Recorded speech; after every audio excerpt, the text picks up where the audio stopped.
Salut zusammen zum fünften Part von der FCB-Karriere. Heute ist das Topspiel gegen IB an der Reihe. Und zwar haben wir 2 Punkte Vorsprung auf IB. Wir haben alle 5 Spiele gewonnen. IB hat nur 4 gewonnen und 1 unentschieden gespielt. Das heisst, wir müssen heute gewinnen, damit wir 4 Punkte Vorsprung haben. Nein, jetzt haben wir natürlich dann 5 Punkte Vorsprung. Und ich würde mal sagen, gehen wir rein. Wir spielen mit folgender Aufstellung. Der Janko und Delgado spielen von Anfang an. Der Zufi und der Serie Die auch. Dann auf der Außenbahn haben wir den Boetius und der Steffen wie gewohnt. Auf links der Traoré, Balanta, Suchi und Lang und im Goal der Watschlik. Und ich würde mal sagen, wir nehmen noch den Bia mit für den. Nein, für den Kala für den Franzson. Und der Pianoson ist dann als ZM dabei. Und ich würde mal sagen, fangen wir das Spiel an. Wir spielen auswärts im Stade Suisse von IB und wir sehen dort den Rave. Und ich hoffe, dass wir das Spiel einfach gewinnen. Es war enorm wichtig. Das Wetter scheint mega schön zu sein und wir müssen hier jetzt einfach Punkte. Über den rechts kommt der Rave und der Gernt. Aber der Balanta ist da und kann klären. Es gibt den ersten Eckball in dem Spiel in der 3. Minute. Der Rave bringt den Eckball und der Rocha ist der, der den Kopfball bringt und wir könnten durch den Konter starten, aber keiner ist vorne, der rennen kann. Boetius auf der Traoré, kriegt er den Ball? Ja, er kriegt den, er bringt Flanke, aber der Suter ist da, der Scott Suter, trotzdem noch der Traoré und keine kommt zum Ball, aber der Zufi aus dem Hinterhalt mit dem Schlanzer. Und das ist das zweite Saisongoal von Luca Zufi. Was für ein Schlanzer, eine halbe Wolle ist glaube sogar gewesen. Unhaltbar für den Ivan Vogo.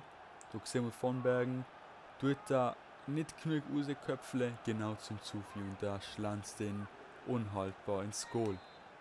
Der Steffen ist durch, der sieht ganz unter der Janko, aber der Ball ist nicht genug stark. Der Steffen da gegen sein Ex-Club und es gibt Eckball. Der Zufi tut da Tratte auf der Lang und da wird gefährlich. Latte, es gibt nur mal Eckball. Der Rave keine Flanke und die Flanken genau auf der Suleimani da mit dem Volley übers Stadion, kann man schon fast sagen. Und der Boetius macht das sehr stark mit der Balleroberung. Der Janko legt auf den Delgado ab und das ist 2:0. Sehr schön gesehen. Der Boetius ist irgendwie mega defensiv stark, schon bemerkt. Immer tut er den Ball erobern und dann gibt es eine Torchance. Da sehen wir der Janko mit seinem 3. Assist in dieser Saison.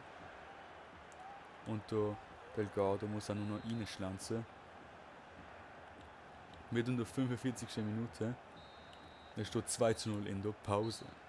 Und der Lang ist durch auf der rechten Seite. Keiner ist in der Mitte. Der Janko sattet sie. Die Flanke kommt.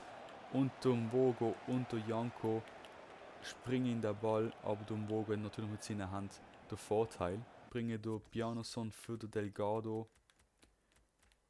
Und der Höck für den Balanta. Ist zwar ein bisschen riskant, beim 2:0 der Innenverteidiger auszuwechseln, aber ich will dem Höck ein bisschen mehr Spielpraxis geben. Und okay, doch. Ich habe schon gedacht, es sind 2 Verletzte, aber es sind nur die, die ein- und ausgewechselt worden sind auf der Seite gewesen. Bjarnason auf der Janko. Und da sieht wieder der Bjarnason und da schießt mit dem schwachen linken Fuß völlig daneben.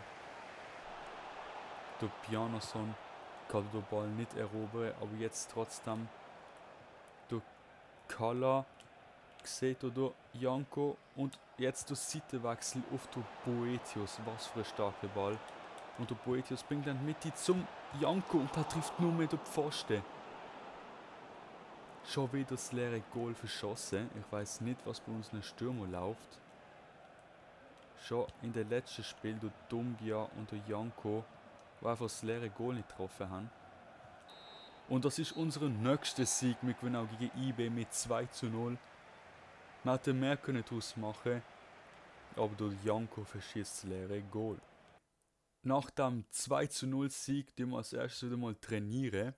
Und zwar wieder gleich wie letzte Woche und vorletzte Woche und vorletzte Woche. Und wir sehen dort das Resultat vom Training. Der Riveros kommt auf 86. Auch unser Goalie-Talent wird sich verbessern. Und der Leute nicht gerade wirklich. Dann sehen wir, da haben wir eine Nachricht, ein Nationaltrainer auf Fahrt von Kanada, die wir natürlich ablehnen.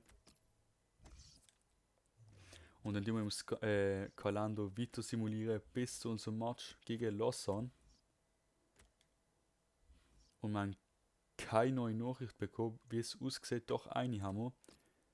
Für das Nationalteam abgestandenen Spieler. Okay, das sind ziemlich viele. Ja, okay, es geht. Der Riveros ist sogar aufgeboten. Und der Steffen nicht, okay. Das ist sehr interessant. Gegen Lausanne will ich wieder mal der Omar Gabo spielen lassen. Dann der Franson für der Zufi, der Bjarnason für der Delgado, El Yunusi für der Boetius und im Sturm der Dumbia für der Janko. Und auf der Bank kommt der Spora mit, der Kala für der Delgado, Bia für Boetius und der Riveros für der Lang. Und so sieht es schon mal ziemlich gut aus. Dann haben wir auch schöne Wechselmöglichkeiten.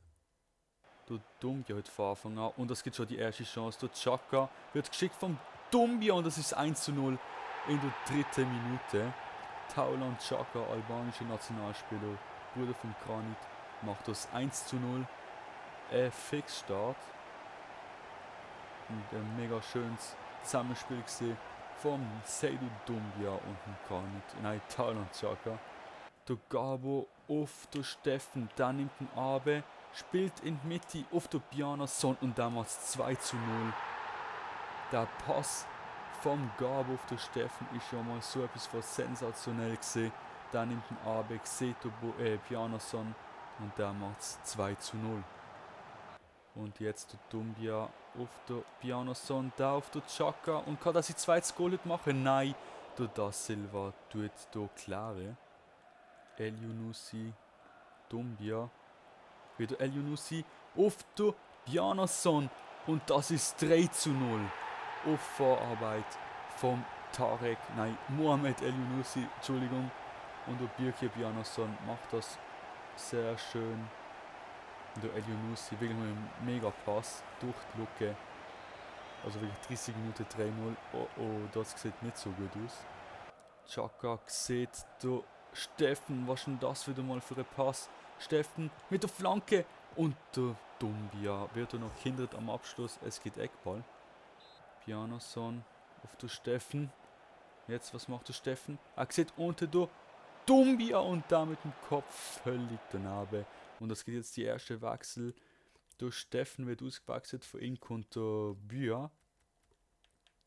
Und der Riveros kommt für der Traoré mit Gabo, Franson, Doumbia und das ist 4:0.